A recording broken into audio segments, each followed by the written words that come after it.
basically just doing that on behalf of its subscribers, and that over-the-air broadcasts are free and public by law. Also, because each transmission was individual rather than a broadcast to many people at once, Aereo argued it was not retransmitting copyrighted content in a way that required licenses or payments to the networks. The major broadcast networks, ABC, CBS, NBC, and Fox, saw it differently. They sued almost immediately, arguing that Aereo was taking their content and building a profitable business on it without paying them anything. The case moved through the courts, while Aereo was so successful that it continued expanding to other cities. It was winning in lower courts, suggesting that its legal theory might have actually held up. Then, finally, in 2014, the case reached the Supreme Court of the United States. The court ruled against Aereo in a 6-3 decision, finding that the service was effectively acting like a cable company and was therefore required to pay the same retransmission fees that cable companies paid to carry broadcast content. Aereo filed for bankruptcy within months of the ruling, and the service shut down.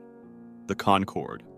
In the 1950s and 1960s, planes were getting faster with each generation, and the assumption was that this trend would continue. Britain and France decided not to wait, and in 1962, the two governments signed an agreement to jointly develop a supersonic passenger aircraft, splitting the enormous cost and combining their engineering resources. Now, keep in mind that a conventional jet going from London or Paris to New York took around 7 or 8 hours. The new plane, the Concorde, could carry around 100 passengers from London or Paris to New York in roughly 3.5 hours. The Concorde was doing the same trip in half the time. You could leave London after breakfast and arrive in New York before breakfast on the same morning due to the time zone difference, effectively gaining back hours of the day. Business travelers and celebrities made up most of the passenger list, but there was a problem that derived from the same goal that they created it for: speed. Since it literally traveled faster than sound itself, it produced a sonic boom, which was so disruptive on the ground below that supersonic flight over land was banned in most countries, including the United States. This